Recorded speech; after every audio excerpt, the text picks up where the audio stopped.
Welcome to Wrestling with Heart, a podcast looking at pro wrestlers giving back to their community. Join me, Stanley Carr, as I interview wrestling's hottest names who use their platforms as entertainers to raise awareness and do community service.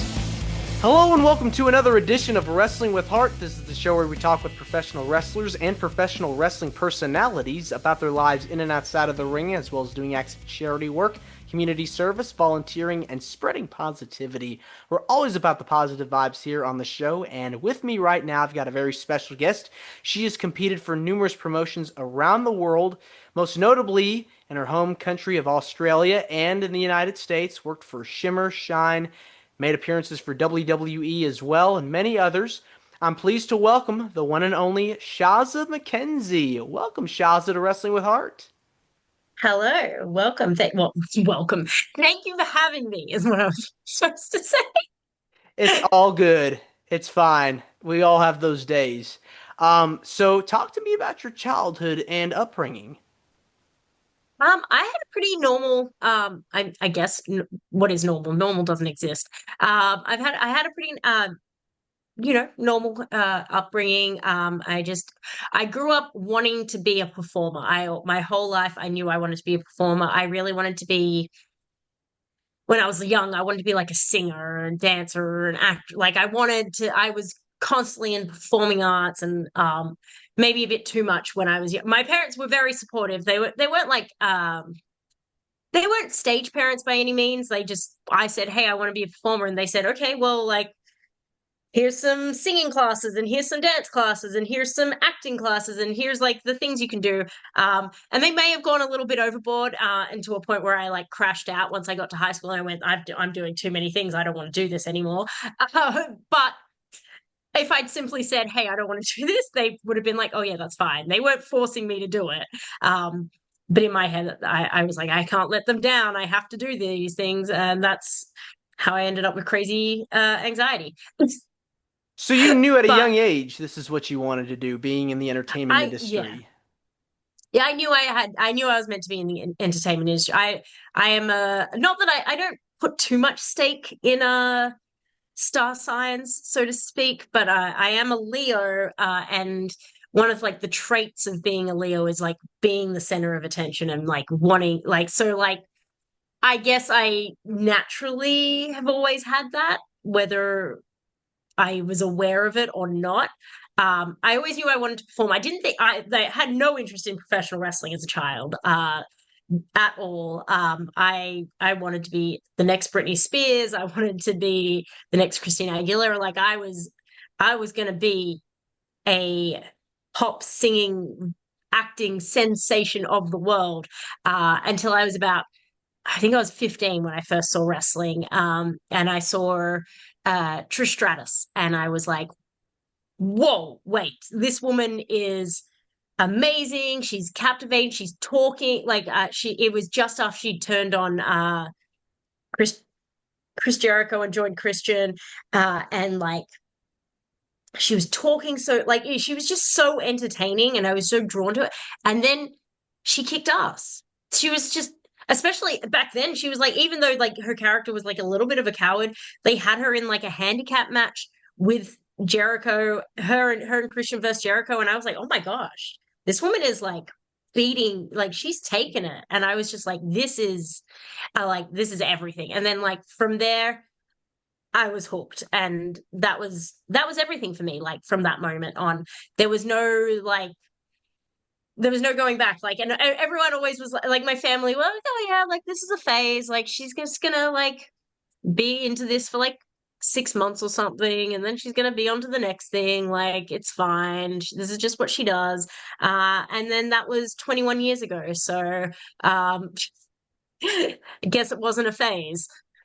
Yeah, I mean, back then, I mean, you had a real group of women that I feel like deserve to be recognized for their contributions in the business. You had Trish, you had Lita, you had Ivory, you had Jazz, Jacqueline, Victoria, Mickey James. So many women that I feel like were able to set the standard for what we see today in women's wrestling. And also, you had the divas as well. You had Tori and Stacy and Dawn Marie and Candace and a lot of different people that I feel like were able to show personality in addition to being able to go in the ring. And I feel like it's important to have like a mix of both because you want to have variety and have characters that I feel like you can connect to. And I know, you're talking about Trish Stratus. I mean, this is someone that I feel like really, along with the others, really changed the game as far as women's wrestling is concerned. Oh, absolutely. I'm that whole generation well, honestly, every generation of women uh has had to sort of like, and we're still doing, we're still trying to overcome this like boundary that like it's kind of like, well, yeah, you're good enough, but like you're not that good enough. And like, well, we gave you the main event of WrestleMania, so aren't you happy now? Like, it's that like, we what more do you guys want? And it's like, we just kind of want to be seen as equals. And I think, and we're very much getting to that stage. Like, and it is still like, there's still points that need to be, I think, like improved. But like for the most part, wrestling as in general, overall, has like really embraced women and has started really putting the focus on the strong, confident, and like the empowerment of women, which even though those women back in like the early 2000s didn't have the same amount of screen time or whatever it is, the time that they did have, I know for me as a female fan watching wrestling in that time, they like if they were given 2 minutes, that 2 minutes connected. So like it's now they're just given more time to be able to do it. And I think there was like this idea that these women aren't connecting with anyone, but like they are, because that's where the young women now that are wrestling come from. I mean, we're very blessed for something like Total Divas to have happened, which opened up women's wrestling to such a broad amount of like, it's just a larger population of people, and I think that people give it so much crap, but like I think it helped so much with how women are perceived now. And like most of the women that you see on TV now, like not most of them, but like there's a lot of them that probably first time they saw anything wrestling related was they saw the Bellas on Total Divas, and like they were like, oh, what's this? And then they go down the rabbit hole and they end up main eventing WrestleMania one day. Like it's just it doesn't matter. Like there's so many different outlets of how people can get connected in with professional wrestling, and I think and I just think having strong women represented helps build confidence in more women to do this, but also just in more women to be confident in life and Hmm. in everything that they're doing. Because if Yeah. we have strong, confident female role models on TV, then we think we can, well, we can be, not we think we can be strong, confident people in the world. Yeah, and so I feel like now there's just a huge market for women's wrestling because in all companies you're just seeing it skyrocket with WWE, AEW, TNA, and many others. I mean, really have incredible women's divisions and incredible talents involved in those divisions. Let's get to your story. So you really got involved watching when Trish was on, and the Divas era, so to speak. When did you know right then and there you wanted to be a wrestler? Oh yeah, I mean, so I didn't think I could be. I thought I didn't do. I was an entertainer growing up, but I wasn't an athlete growing up. So Hmm. I didn't really play any sports. Like I played a little bit of basketball, a little bit of this, that, but I never was like the athlete. So I didn't think I'd be. I wanted to be, but I was like, oh well, maybe I can be like a manager or a valet or something like that. But like I knew I needed to be in the industry. So I was 15 when I started watching wrestling and which was at the start of 2004. And then by the end of 2004, I dropped out of high school because I said, I'm going to be a professional wrestler. Uh, don't do that. That was bad. But I mean, it's fine. I'm fine. But I basically, I read every book and documentary and everything that said, hey, have a backup plan, get an education. Like, this isn't a good idea. And I said, I'm the exception, but I wasn't the exception. So, but I dropped out. And then, because my plan, I was going to drop out. I was going to get a job, and I was going to save up all this money, and then I was going to fly to America and learn to be a wrestler. But then I was 16 and I had a full-time job, and I had money as a 16-year-old. So the saving part didn't happen. Uh, and then eventually, when I was like 19, I finally went, oh, okay, I guess I should just go to the local school that's an hour away from me and not save up all this money to fly to the other side of the world just to learn to wrestle when I could just do it here in Australia. It takes a lot of dedication to want to be in the business and sacrifices. And I am sure when you're learning how to wrestle and train, it can hurt. Taking Oh, those bumps, they are hard, when you fall down on that mat. So tell me about your experiences with training. so I was very blessed. I trained at a school in Australia where they kind of did like it in like terms kind of thing. So there was like a beginner's course for 3 months, then there was an intermediate course for 3 months, and then there was an advanced course for 3 months, and then like once you've done all those three, then like in theory, you should be able to wrestle and be on shows. So that's basically what I did. Like for my first year of training, was I did the course, and then I debuted. So actually, we're recording this on the 3rd of September. On the 1st of September, 2007 was my first day of training. So I did that for about a year, and then I had my first match. I believe I debuted as a manager in August of 2008, and then I had my first match in September of 2008. There's wrestling in Australia, but it's nowhere near what is available here in America, and especially not in 2008, where I'd be very lucky to have wrestled once a month or twice a month, so to speak, for like the first year or two. It definitely grew as I was like throughout my career. It got a lot more. There got a lot more shows and stuff, but I started training. I had my first match in 2008, and then in 2012 was the first time I flew to America to train and to try and do some shows and try and get myself out there and try and build this. And that's when I first did Shimmer.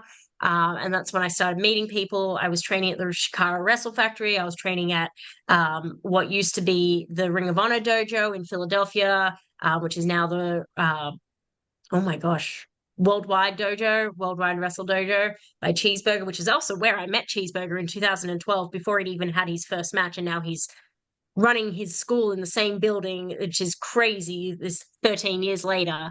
Um, and then I just basically for 10 years, 11 years, every 6 months or so, I'd fly to America and I'd do some shows and I'd keep building my brand and keep building everything, keep on the stuff. And then I was very lucky in 2015 to wrestle on NXT. I ended up wrestling on NXT again in 2018 when I was over here. I got to do the Casino Battle Royale for AEW in All Out in 2019. I did some other stuff for them in 2019. Unfortunately, the pandemic did happen, and I did get locked in Australia for 2 years, which was not great. But we survived. Worse things were happening. Like other people had it a lot worse than me. I just had to not go to work, and I'm okay with that. I'll survive. And after the lockdown, so we were locked in. Our country border was closed for 2 years, so I couldn't leave the country for 2 years. And for 6 months of that, I was also in like lockdown in my house. But basically, as soon as they opened the borders, as soon as they said, "Hey, the borders are opening on," I don't know, it was like December something. I was like at my computer booking the flights because I'd waited the entire time, being like, as soon as I know I can leave, I'm leaving. So I booked the flights. And I did a 3 month stint in 2022. 2020, not 2000, yeah, 2022. I don't know words. I did like a 3 month little tour in 2022 after the borders reopened, and which was meant to be like a last hurrah, like, okay, like just like get it out of your system. You've been locked in Australia for 2 years. Have your fun. Go back. Be a regular person. Like it's all over.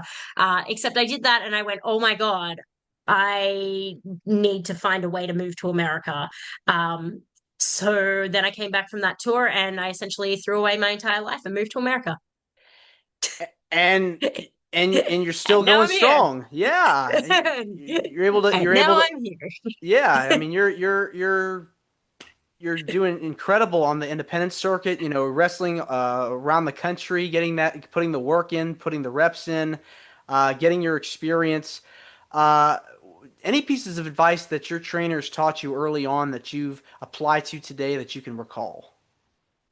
I think so. One of the best advice that I ever got wasn't even from wrestling. It was from a manager at like a job that I had at a gym where I was learning how to do sales for the first time.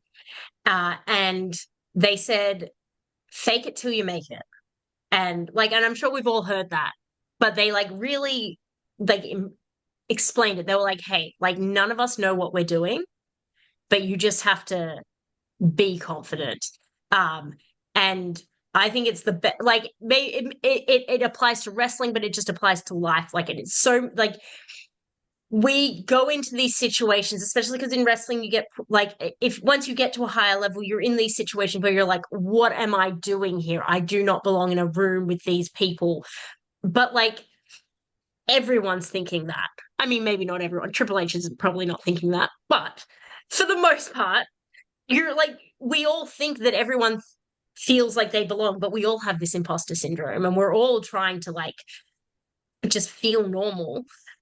So we're all faking it. So just fake it. Everyone else is faking it. We're no one really knows what we're doing in life and anything. And I think that's just been the one thing that has like gotten me through things. And I think it's also like the general rule of like the people you see on the way up and the same people you see on the way down. And I think that is just such invaluable advice that so many people don't take. Because so many opportunities that I've gotten in my career in wrestling, and while I train really hard, and I spent 15 years. I was at school every week, even when I didn't want to be training and doing drills, and now I'm over here and I'm helping coach at the Dreamwave Pro Wrestling Academy, and so I'm still in the ring regularly training as well as doing my shows. But like the like most important thing is like everything that I've gotten in wrestling has just simply been because like I had a pleasant interaction with someone, and at some point that person has then gotten to a higher position and has been able to be like, oh, well, what about Shaz? Like, and like that, like it's and like wrestling is part of it, but so much of this is just the impression that you leave on people because there's thousands, hundreds of thousands of wrestlers now, especially now. There's hundreds of thousands of us out here on the independent scene, and so you need to be able to figure out what impression you can leave on someone that everyone else hasn't. And it's not necessarily a self-serving thing. I just treat people how I wish to be treated, and like how I like, especially like I came up in this business 18 years ago, uh, where it was not very nice to women, and like on the backstage and as far as like confidence and I'm very passionate about making sure that the next generation and the generation after that and the generation after that of women have a more pleasant time and feel like they have someone in the locker room that they can come to and talk to. Because especially I was very lucky I had Madison Eagles, but like if I didn't have Madison Eagles, there were no veteran females around to help. And I think that that's such a it's an honor to be able to be in that position now, to like be there for people and to even if it's just to listen to them about their problems, whatever it is. Like I'm glad that I get to be in that role now. You always want to have such a welcoming environment and invite people in and make them feel at home and at ease and comfort them if there's anything that goes on, And I think that's incredible that you've been able to take on that role and help the next generation out because pro wrestling, it really is uh, a circle of it goes around and it changes. Everything comes in waves. It goes up and down, and Exactly. so we want to see You the could be up business here one continue. day, you could be down here the next day. And so you gotta, it's like there's no reason if you're up here to be mean to the people down here because you could be down here next to, and the people down here, there's no reason for them to not like you. Why are we treating this person like they're some god because they're just a person? Like we're all just humans. Some of us make a little bit more money than others, but we're all at the end of the day, we're all here. And I'm very passionate about that. Yeah, that's amazing. And I think it's cool that you're able to train the next generation of wrestlers. Let's talk about how you kind of got into that role. So I began training coaching in Australia in about, I want to say in 2017 was when I started working as a coach at the Pro Wrestling Academy in Australia. And it took me a while to feel confident in what I like. I think like I have a lot of like, oh, well, I'm just a girl and I don't really know what I'm saying. And like all these other people are so much more athletic than me. And that's the imposter syndrome. So it took me a while but that's the fake it till you make it. It all comes back to that, right? But it took me a while for me to believe that I knew what I was saying. And I mean, I still have moments now when I'm coaching. I've been very lucky that Dreamwave, they opened up their school in Peru, Illinois, over the summer. And it's about 3.5 hours away from me. So I only go down every 2 weeks. But I'm very blessed that they contacted me and they said, hey, we'd really like it if you would come on as a coach because we think like you have all this knowledge and like the experience that isn't really being utilized and by any other school or anything. And I was like, sign me up. I love I love being able to roll around in the ring, but two, I love the experience of watching someone like watching it click in their head as they like figure it out, and then they go, oh, and I'm like, oh my gosh, selfishly, it's a very good feeling for me. I go, I did that, me, but I'm also very happy for them. But I'm like, I said words, and the words resonated, and now they are doing the thing that I said.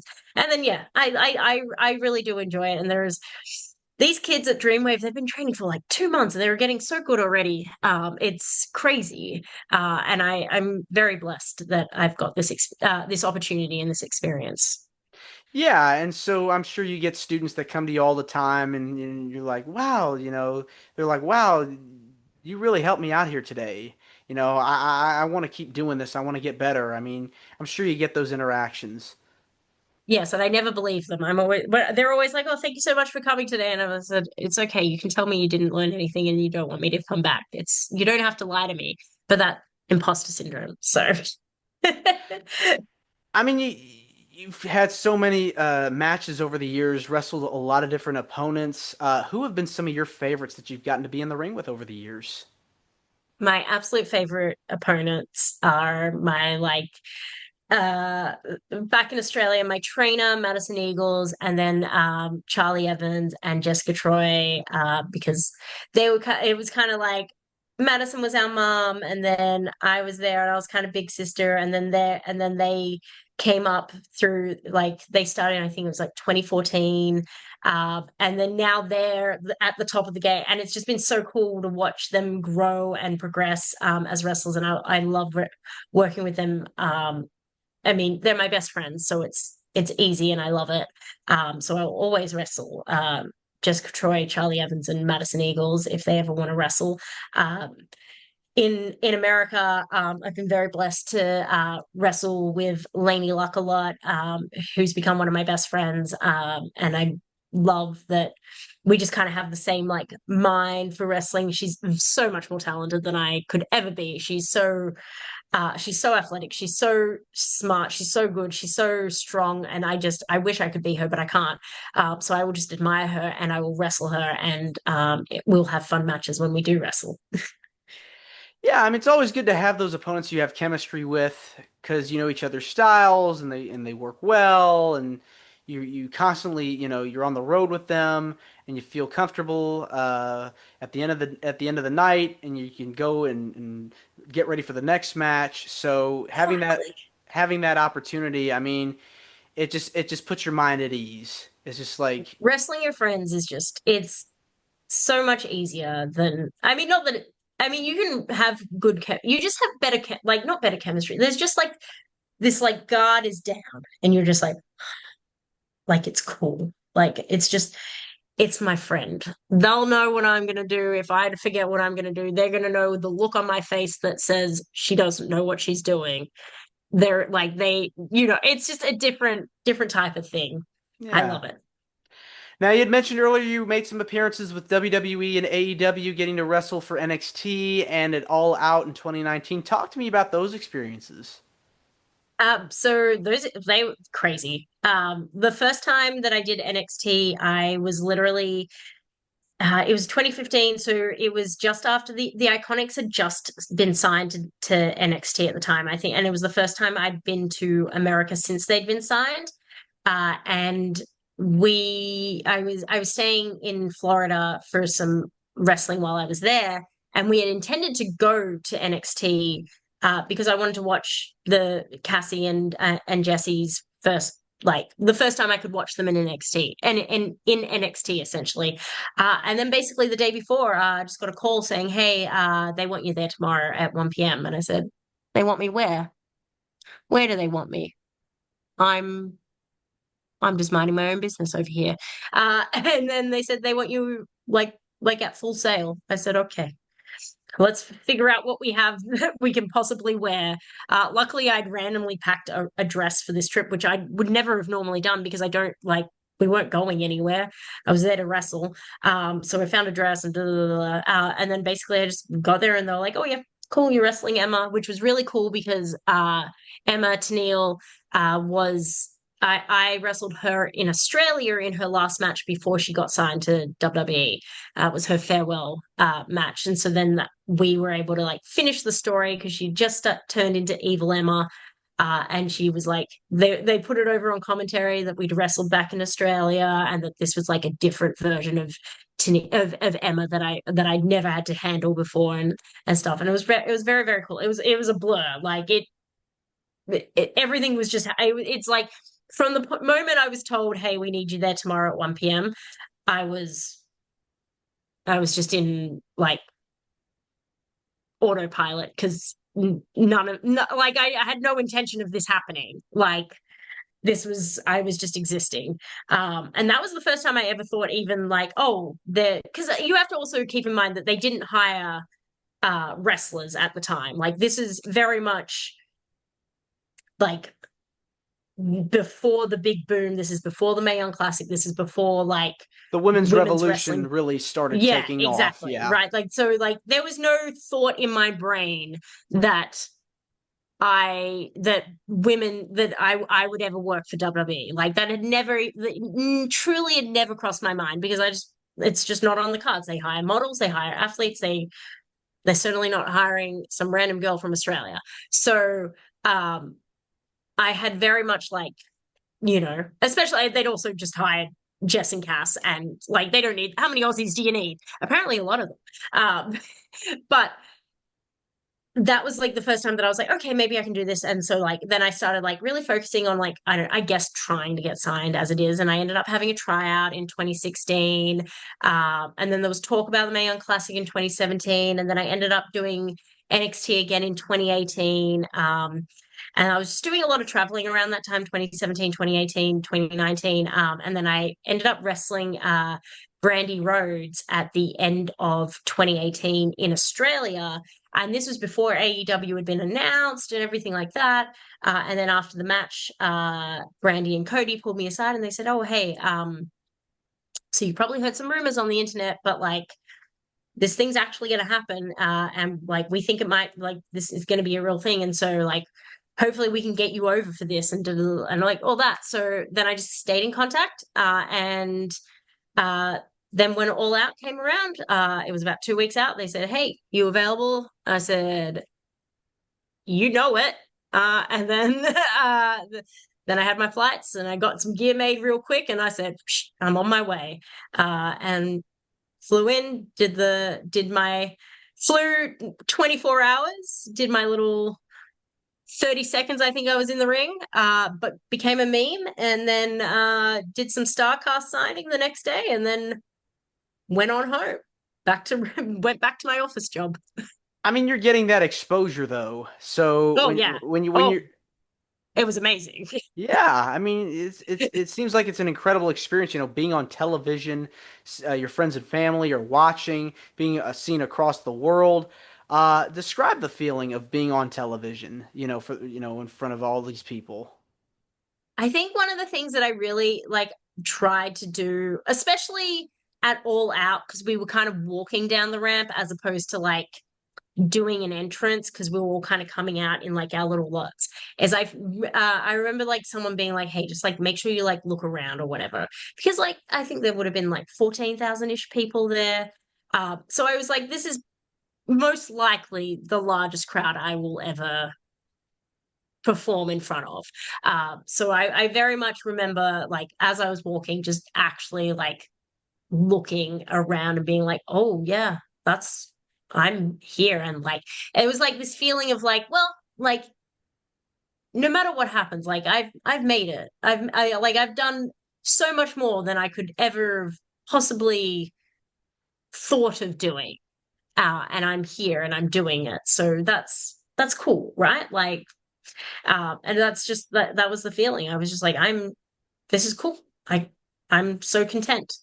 And then, of course, once the content feeling wears off, you become hungry for more. And it's just a vicious cycle. And that's what life as a professional wrestler. Have you thought about having some sort of extended run with one of the big promotions? Has anybody approached you with? I mean, I would love to the an extended run.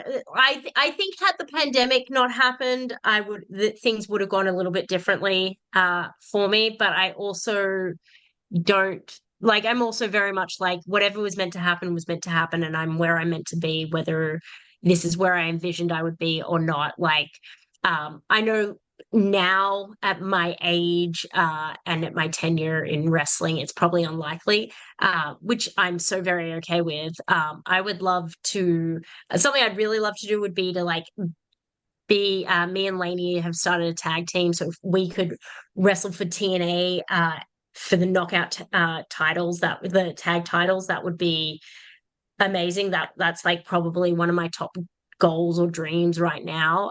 To be able to do this with my best friend would be freaking cool. But um, I'm very content. Like I've done. It's been 18 years. I've wrestled across 9 different countries. I've covered 34 states of America. Like I'm okay. Like I'm very happy and blessed that I'm just blessed I get to keep doing this. Like that's the core of it for me. I'm so happy that am healthy enough that my body is allowing me to continue to do this. And I just want to do it until my body says, "Hey, you can't do this anymore." And I go, "Okay, that's fair." Outside of the US and Australia, what have been some of your favorite places that you've gotten to wrestle in over the years? I just did Japan last year, and Japan was like the most amazing place. Like I'd love to just go to Japan for a vacation.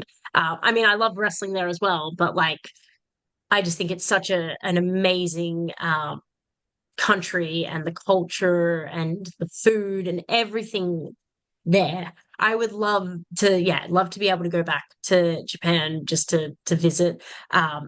Gosh, I would love to see more of like Europe. That like I've gone to wrestle in the UK and I've wrestled in Germany, but I see people traveling to all these random countries in Europe, and I'm like, oh my gosh, I could wrestle in these random countries.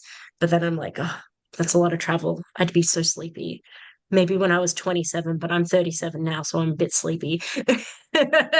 Travel takes a little bit more out of me now. Uh, but maybe like it would be nice to get to 10 countries and 35 states would be but I'm also not that stressed if I don't. When you go to all these different places, you meet different people and you see different cultures, and I it's love it's really it's an amazing feeling to get to go get these different experiences.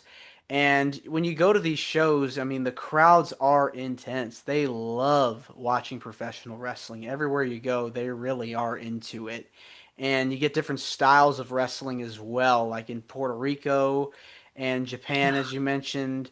The UK's got their style of wrestling, so you get like a variety of different Mexico, Yeah, just all kinds of variations of professional wrestling, and I think that's amazing when you look at the breadth of the culture and the history behind it.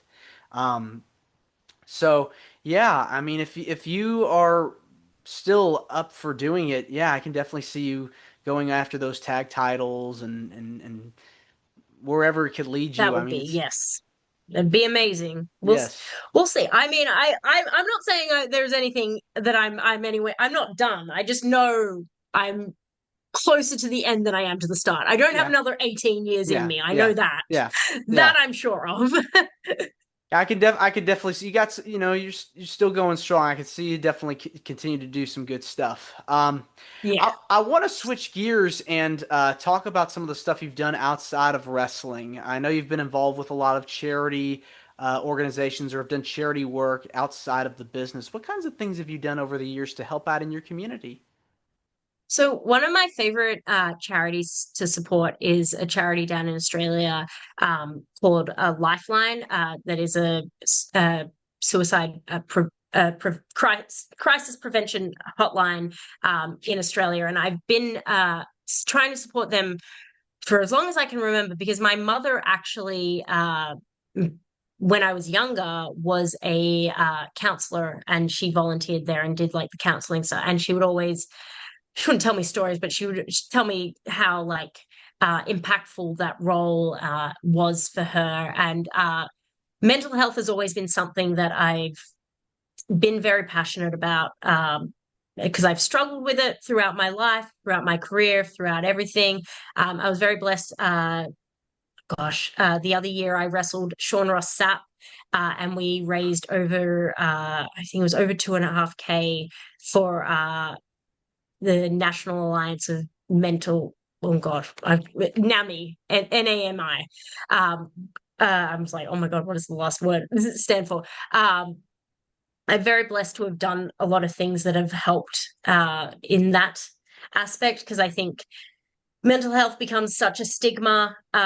People get so they don't want to talk up. I think that's uh, especially within wrestling, when there's so many men and there's so much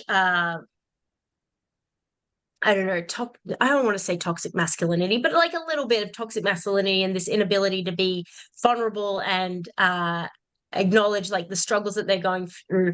Having places that are like crisis hotlines and places that people can reach out to so that they can and get the help that they need, and because maybe they're not ready to talk to their mate, but they might be ready to talk to someone on the phone. And these hotlines are so important, and they're all volunteers, and it's just helps people have a place to reach out and discuss their feelings. Because in wrestling, I've known too many people, and I've seen too many people lose their battle, especially because what we do does affect our brains. And like, we, as safe as we attempt to be, we are getting hit in the head. We are, um, you know, not doing good stuff for our brains. So having places that people can reach out to, I think, is incredibly important.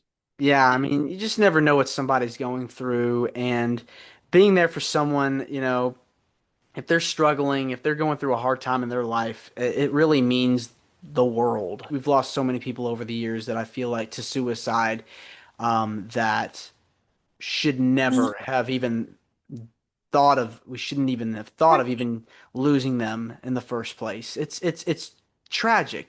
It's so tragic, and a lot of the times we have no idea, because we hide, like, so many people hide and like keep it all on the inside. That's why I've always been very vocal publicly about my mental health struggles and the things that I've gone through, so that if there is anyone that could read my story or hear my words and go, oh wow, like actually, like other people are going through this, like I'm not completely alone. I think that's um that's so valuable. And I've been very lucky to have a lot of people reach out to me and let me know that I have helped them in that way. And that, that makes me feel amazing. And I want to be able to help in that sense. I want everyone to feel like they have someone that they can talk to, because I know what it is like to feel like you don't. Right. And it can be hard, to get those feelings out over time, because you just never know who may be out there, who may be, who you're talking to, and how they'd respond to it. Um, we don't need to necessarily get into all the details, but as someone that's, for someone that's gone through, that has been through a lot of mental health struggles, everybody's got their like go-to, to take their mind off of things. Some people it's music, some people it's hiking, some people it could be going to the gym. What are some things that you do to take the load off, get the stress off? I think one of the things that I do very much, I work out, not not daily, but most days, like, I make sure I'm active as much as I can. And I also, one of the things that I've really, like, as I've gotten older, realized the benefits of is just literally just getting some sunlight. Like, um it sounds so cliche, but like, just being able to sit out in the sun and like recharge and get the vitamin D, and just like, I've found that that has like been something, so I think that's changed my outlook on life so much. I used to work in an office that didn't have a window, and I would get up every morning. I'd go to the gym. It would still be dark outside when I went to the gym. I'd go to work. Straight from there, I would sit in my office with no sunlight, and then I'd get home and I'd be depressed. And I'd be like, wonder why I'm depressed. And like, I was like, because I'd be like, well, I'm going to the gym and I'm eating my vitamins and I'm stretching and I'm breathing and I'm doing all these things I'm supposed to do. But I don't think I realized until much later how much damage having a lack of sunlight uh, was doing to my mental health. And like, it's not a miracle drug. I mean, I take antidepressants. I go to therapy. I do a lot of the actual medically diagnosed things, but like getting some sunlight, very helpful, very, very delightful. And I'm so glad that I've incorporated that into my daily life now that I'm older. Yeah, it's always those things that you find that work for you and that you're passionate about so that you can feel good. And then if somebody else is going through something, you can help them through whatever problems that they're going through. What is it about giving back to the community that gives you the most joy? I mean, I don't, I like, I can't imagine anyone not enjoying helping people. I guess like acts of service is like is it a love language? I don't know. Like, but it's like just a language that I speak, right? Like, there is just so much joy knowing that you've helped someone in any way, shape, or form. And it's not necessarily that you do these things knowing that you've helped someone or wanting this gratification that you've helped someone. It's but like, you when you are able to see that you've helped someone, like, that feels amazing. Uh, but it is more about them benefiting from whatever you're doing, or however you're able to assist and give and help, and support, and being able, even whether it's simply just being able to tell people your story, or there are so many ways you can help people, especially when it comes to mental health these days. There's so many organizations, there's so many places for people to reach out. um, it doesn't necessarily have to be like monetary donations and all these things. There are ways you can help, and just, even if it's just being a listening ear for people to talk to, whether it's your friend, your mom, your dad, your sister, your brother, your son, your daughter. Just making sure that people know that they have people they can go to, and I think that being able to be someone that people feel trusted and safe with is an amazing feeling, and I hope everyone feels it. Yeah, I mean, we're all trying to help each other out as much as possible, and if we can help people that are going through something that they've been struggling with, I think it really can make a difference. I really do believe that. On a lighter note, want to talk about like any dream opponents that you have thought about wanting to face, and these people could be past or present. Who are some people that you would hope to get in the ring with, or have thought about getting in the ring with? Okay, so I have asked and begged for this match for years now, and technically I've had it, but it was a 90-second squash match on Collision, so it didn't really count.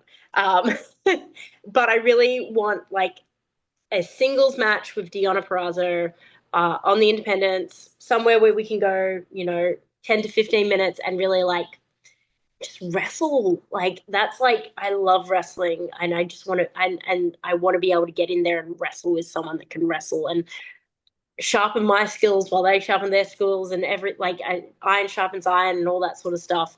Because I haven't had an opportunity to do something like that for such a long time, and I would love to get in there and do that. Other than that, Charlotte Flair, I think she is phenomenal, and I would love to wrestle her. I think she is literally the goat.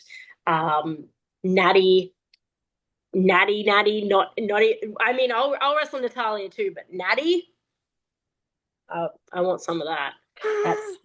That's that's crazy. She's doing some amazing work right now, and she's another person that I've really like looked up to the way that she's taken her career and being like helping people like and being that workhorse that just is there and reliable and will make sure that the other women are brought up and stronger, and not just the women, the men, everyone is getting more and more and more out of what she has to offer, and I think that's phenomenal. And now she's going around doing her thing on the indies as well as doing her stuff on TV. That's crazy. She's amazing. Yeah, Natalia is doing some incredible work. I was watching some of her stuff. I believe it was Bloodsport, I think it was.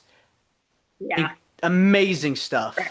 yeah, she's amazing. She's a she's a beast in the ring, and she doesn't always get the chance to show it in her, you know, 3 minutes on TV, but she'll show it on these independent shows. Yeah, those would be good ones. Those would be incredible, to make those things happen. Um, Shazza, this has been wonderful getting the chance to speak with you. I want to say thank you for coming on to Wrestling with Heart. It means a lot to me and to my listeners and viewers that are watching this on YouTube. Where can people find out more about you on social media? And if there's anything you want to plug, feel free. I believe you can just go to shazmckenzie.com and you can kind of find all my links there. But on Twitter and on Instagram, it's at Shazza_McKenzie. But then all my merch store and content sites and everything like that, you can just go to shazmckenzie.com and it's all there. Nice and easy.